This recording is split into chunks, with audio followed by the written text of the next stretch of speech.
Bye-bye.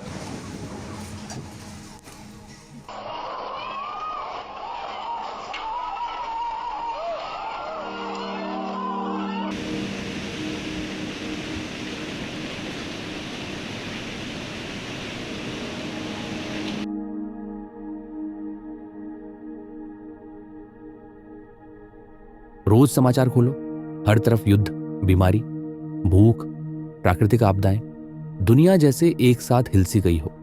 सवाल यह है, क्या यह सब सिर्फ संयोग है या फिर बाइबल में पहले से लिखा गया अंतिम समय? आज हम बाइबल के वचन और आज की असली दुनिया की घटनाओं को साथ देखकर समझेंगे ताकि हम सत्य को सही रूप में समझ सकें।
आज पूरी दुनिया में शांति नहीं है।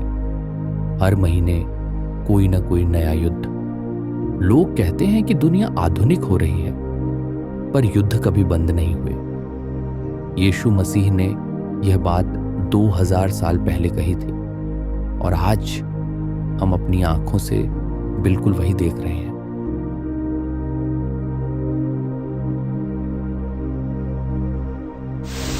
China has identified the cause of the mysterious new virus. Coronavirus. Coronavirus. There are fears a rapidly spreading virus has reached Australia. This is a rapidly emerging situation where there is not a cause for alarm. The first US case has been detected. There's confirmation the coronavirus has reached Australia. China is urging its citizens not to travel abroad as it struggles to contain the virus. We will be standing up Christmas Island as a quarantine area. Foreign nationals coming from China are now banned from entering the country. I have today declared that the coronavirus presents a public health emergency in the United States.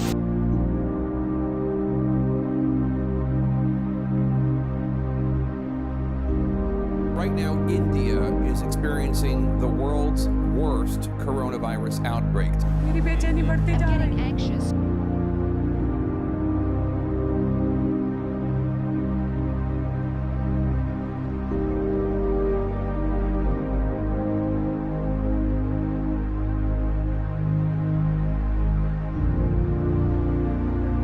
एक छोटा सा virus और पूरी दुनिया रुक गई। सिर्फ शारीरिक बीमारी नहीं, पर मानसिक पीड़ा भी बढ़ गई। चिंता, अवसाद और अकेलेपन का डर।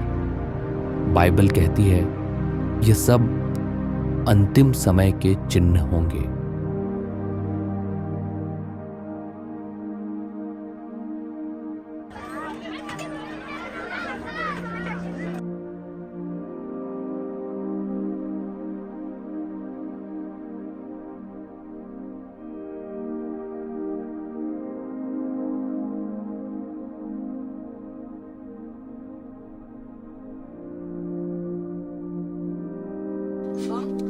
Andro fedra, levle mat, försökte smärta.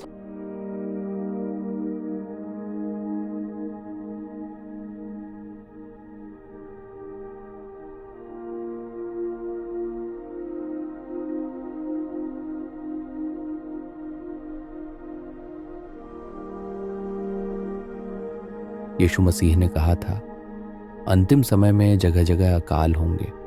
आज अकाल का मतलब सिर्फ खाने की कमी नहीं है। खाना मौजूद है, पर हर किसी की पहुंच में नहीं। बाजार भरे हैं पर घरों में चिंता है, मेहनत है पर पेट भर भोजन नहीं।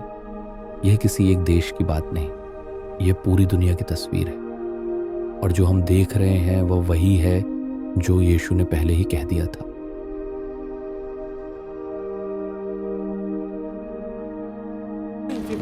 miles per hour winds, 18-foot waves, epic destruction.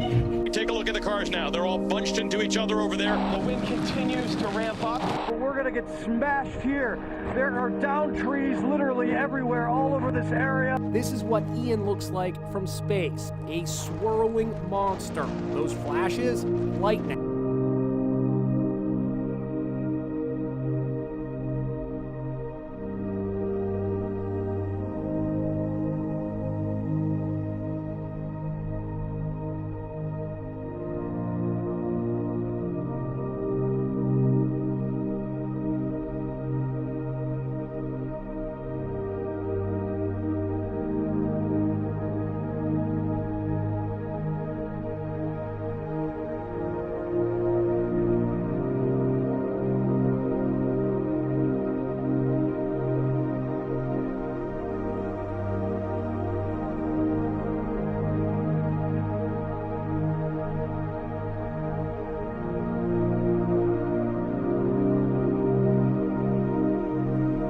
भूकंप पहले भी होते थे, बाढ़ पहले भी आती थी, पर आज उनकी संख्या भी बढ़ रही है और उनकी तीव्रता भी।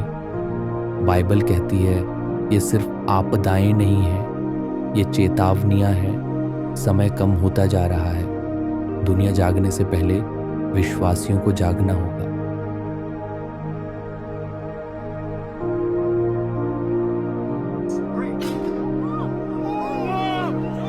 Conservative activist Charlie Kirk, co-founder of Turning Point USA, was fatally shot while speaking at Utah Valley University.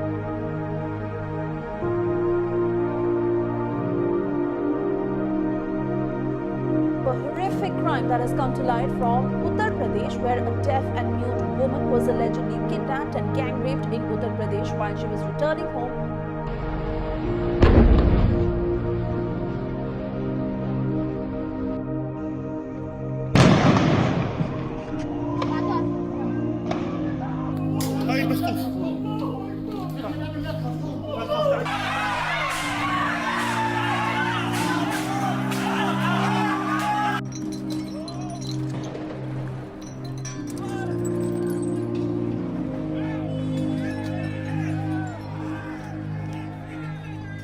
आज इंसान का दुश्मन बन गया है। प्रेम कम होता जा रहा है, गुस्सा बढ़ता जा रहा है। जो गलत था आज सामान्य बन चुका है और जो सही है उसका मजाक उड़ाया जा रहा है।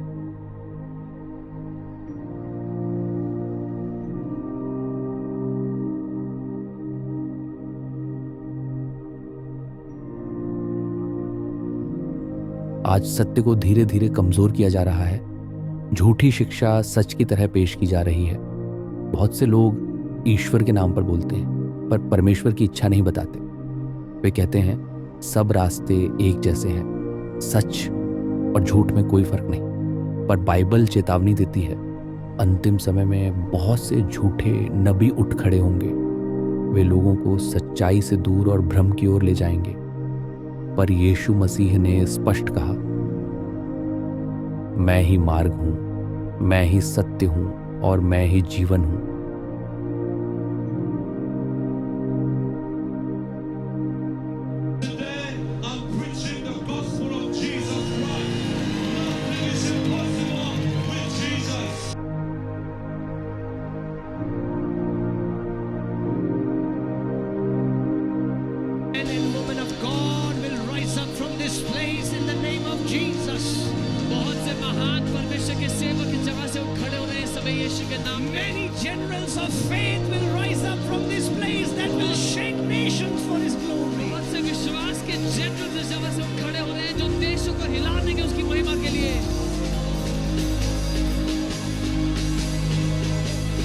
इतिहास में पहली बार सुसमाचार इतनी तेजी से पूरी दुनिया में फैल रहा है।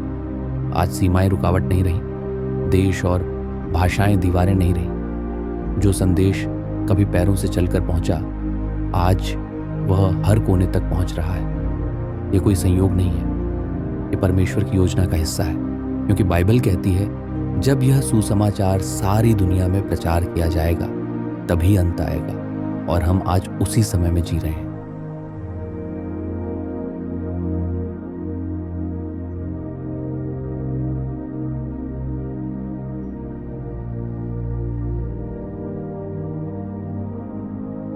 हम सटीक समय नहीं जानते, पर चिन्ह बिल्कुल स्पष्ट है। इसलिए यीशु ने कहा, जागते रहो।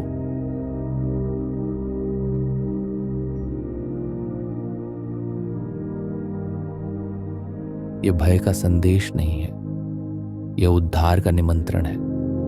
आज ही तैयार हो जाओ, क्योंकि दुनिया बदल रही है, समय तेज हो रहा है, पर एक बात कभी नहीं बदलती, यीशु मसीह का वचन। तैयार रहो, क्योंकि प्रभु आ रहे हैं।